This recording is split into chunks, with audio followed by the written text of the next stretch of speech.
Hi, fifth graders. Welcome to today's science lesson. Today we are going to be exploring how to plan and develop a model ecosystem. So if we were in person, you would actually be creating your own physical model of an ecosystem with different materials, and you'll see a sneak peek of that in a video that you'll be watching today as well. Since we are virtual, you're going to be obviously doing this lesson virtually and creating your own food web based on what you learn about this particular ecosystem. Okay, so your first thing that you're going to do is obviously watch my video, which you're doing now. Then you're going to learn about the different plants and animals in our model ecosystem using the Google Slides. So when you open up the Google Slides, you will see several paragraphs of information about different species in this ecosystem. Okay, and at the end of the slides, you will notice that there is a video. So let's start from the beginning. What you're going to do is you're going to explore and learn about some of these biotic factors, plants and animals. In these paragraphs, you'll find lots of facts about them, about their dietary habits, especially for the animals. For the plants, you'll learn about how they produce and what animals might eat them, all sorts of information like that. So if you would like to read them on your own, you may. If you would like to have them read to you, Mrs. Granier has offered to record these for us. So if you would like to listen to her reading them, all you have to do is click the present button up here in the right-hand corner. It will only work if you're in present mode, so make sure you're in present mode. Then you're going to click on the title of the slide. So for instance, if I want to hear her read about the pond snail, I will click on pond snail, and it will take me to a video recording of her reading this paragraph to me. Okay, so if you would like to hear them read to you, you may do that. After you have explored about the pond snails, the guppies, moss mats, ferns, aquatic plants, algae, then you are going to think about how you would design your own ecosystem. So our ultimate goal today is to think about, well, what have we learned about these plants and animals, and how would they interact in an ecosystem? So you are going to develop your own using the Nearpod link. First, before you do that, I want you to go ahead and watch this video. This is a video of a woman making a model of an ecosystem. This is what we would be doing in class. So she has a variety of materials, and she is going to show you how she puts together this video. Now, I will say that if you would like to so let's go ahead. Watch this in a little bit sped up, because it is a little bit slow paced, you can click on this gear down here, take you to the settings, go to playback speed, and I would suggest putting it on 1.5. It makes it a little bit quicker just because it takes her some time to pour things in. So it'll go by a little bit quicker, okay?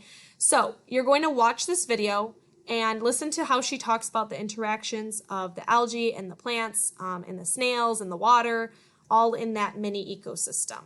That's what we would be doing in person.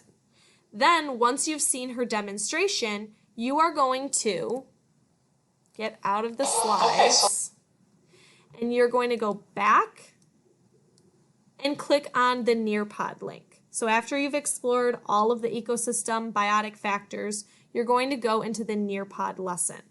Once you go into the Nearpod lesson, obviously you will join the lesson with your name. Make sure you're using your full name so us teachers can see who it is. If you need to reference this information, it is all in the Nearpod as well. So you can go back and reread if you need to in the Nearpod lesson. Then you will see it takes you to a slide where you are going to list the plants and animals that you would like to use in your food web that you're creating. So on the next slide, you'll be making a food web. On this slide, you're telling us what you're going to include. You must include at least 2 producers from the slides. So whether that's a fern, moss mat, aquatic plants, you have to pick at least 2 that were given in the slides. You can pick others that you research as well, but make sure that you at least use 2 from the slides. Then you're going to pick 3 primary consumers. At least one of those needs to be from the slides, whether that's snails or guppies, so on. At least one of those primary consumers needs to come from the slides. Then you will be picking 2 secondary consumers of your choice. So these do not have to come from the slides. You may have to do some research. What animals eat guppies? What animals eat snails? What animals eat whatever other primary consumers you have included in there? So you might have to do some Googling or some kid-safe search research, okay? And then you're also going to include 1 decomposer of your choice. So figure out what a decomposer in this ecosystem might look like and what it might feed on, okay? Or see if there's anything in the slides that says anything about it, okay? So you're going to list them. For instance, let's say 2 producers, I'm going to do moss and aquatic plants, okay? Ooh, plants. Then you're going to write 3 primary consumers and list them out, okay? And so on. Make sure you label 2 secondary consumers, label them. 1 decomposer, tell us what you're going to include, okay? So make sure that those are nice and clear for us. Then you're going to submit that, and it will take you to the next slide where you are going to draw your own food web. Now, I highly suggest that you use this icon right here to import pictures, because you can use the drawing feature to draw the animals, but it's going to be a lot more difficult. If you click on this icon with the mountain, it'll let you search in Google. Say I wanted to include moss. I would search for moss, click on the picture that I like, scroll down, and click save. Now I can edit it, I can turn it, I can make it smaller or larger, move it around. And then you are going to include arrows by drawing to show where it goes. So for instance, let's say moss were to go to some sort of plankton. Plankton came up. Let's include this one just for an example. Plankton.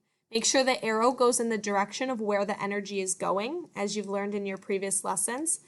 And then you're going to fill in your food web with all of your producers, primary consumers, and secondary consumers. I highly suggest keeping it organized. So try to keep your producers down at the bottom.